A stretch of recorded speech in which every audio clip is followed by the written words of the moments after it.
មាត្រា30សិទ្ធិលុបចោលសកម្មភាពលើកលែងតែសកម្មភាពដែលតាក់ទងនឹងជីវភាពរស់នៅប្រចាំថ្ងៃ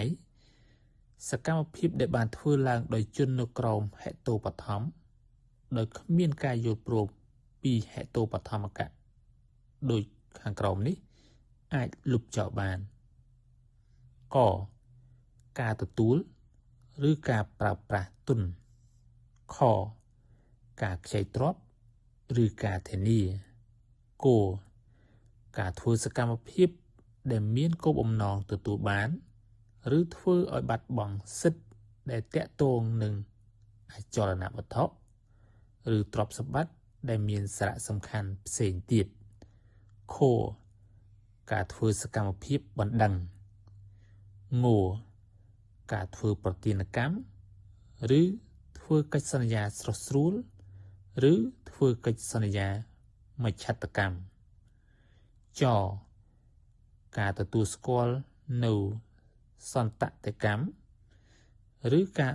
បោះបង់ចោលនៅសិទ្ធិសន្តតិកម្មឬការបែងចែកនៅមរតកឆ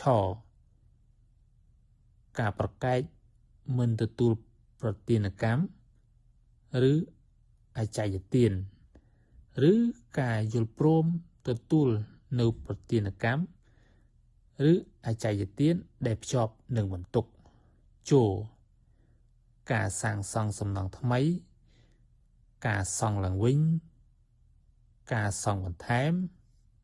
ឬការជួសជុលធំការធ្វើភតិសន្យា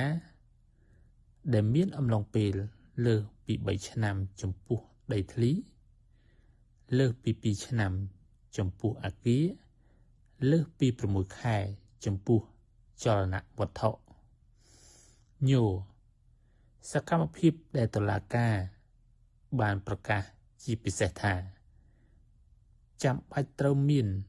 ការយល់ព្រមពីហេតុបឋមកៈតាមពាក្យសុំរបស់ជនដែលបានរៀបរាប់នៅក្នុងមាត្រា28ការប្រកាសការចាប់ផ្ដើមហេតុបឋមនៃក្រមនេះឬហេតុបឋមកៈឬអ្នកត្រួតពិនិត្យហេតុបឋមកៈមាត្រា31ការលុបចោលការប្រកាសចាប់ផ្ដើមហេតុបឋមបើមូលហេតុដែលបានកំណត់នៅក្នុងមាត្រា28ការប្រកាសការចាប់ផ្ដើមហេតុបឋមនៃក្រមនេះ